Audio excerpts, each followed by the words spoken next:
Here to talk about the Commanders and the draft coming up in a couple weeks.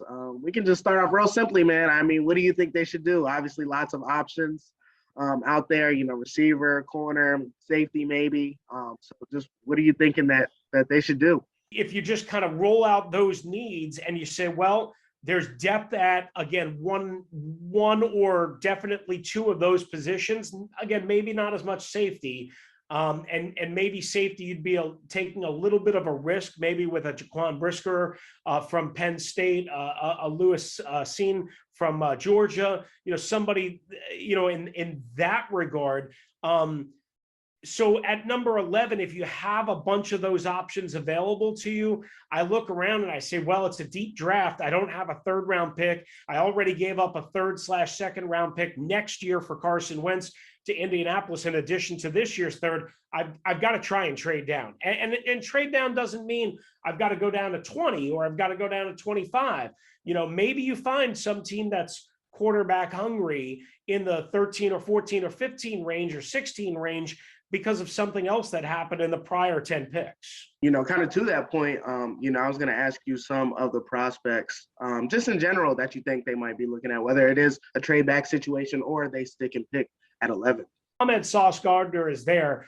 That's the guy I'm going to take. And I love him over Derek Stingley, the LSU corner, who's had all sorts of injuries. And you talk to people, Evan, around the league, and a guy that I talk to on a regular basis, Logan Paulson, a 10-year NFL tight end who I got to cover here in Washington and still talk to regularly. He does not love Derek Stingley's work ethic. So that's something he said showed up easily.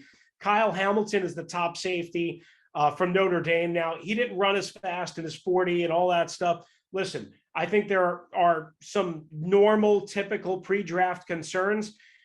He was hurt a lot last year, so that worries me a little bit. But when you're talking about an all-around prospect at that position, a pencil eraser type guy that maybe they haven't had anything close to since the unfortunate tragedy and loss of Sean Taylor so many years ago, that would be Kyle Hamilton. And then at wide receiver, that's where it really gets interesting, because it's almost like beauty in the eye of the beholder, right? They've spent a lot of time with Chris Olave from Ohio State.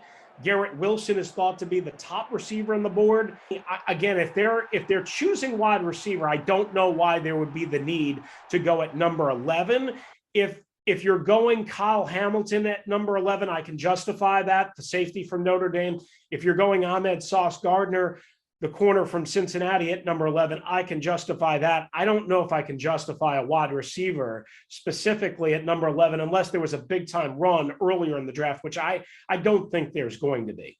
For most of their draft picks, they just, this new regime just hasn't hand out like you would expect. So do you think there's pressure to make sure that, hey, we get this pick at 11, or we have to get this pick at 11, right? If they can get somebody that is on the field, whether it be at corner, safety, wide receiver, or I suppose another position, then that is going to not only help a lot, but it is going to be much, much, much better than, I guess the first 2 years, which have been some ups and downs with the first round pick. But who are some day 2 and day 3 guys that they might be targeting? Keep an eye on, there's a kid from North Dakota State who, I don't know how good he's going to be, but here's what I know. He's a machine physically. And there's a thing called relative athletic score. And he and Calvin Johnson are the only ones, I believe, in NFL history since they've been doing this to get a 10.0, which is a perfect mark.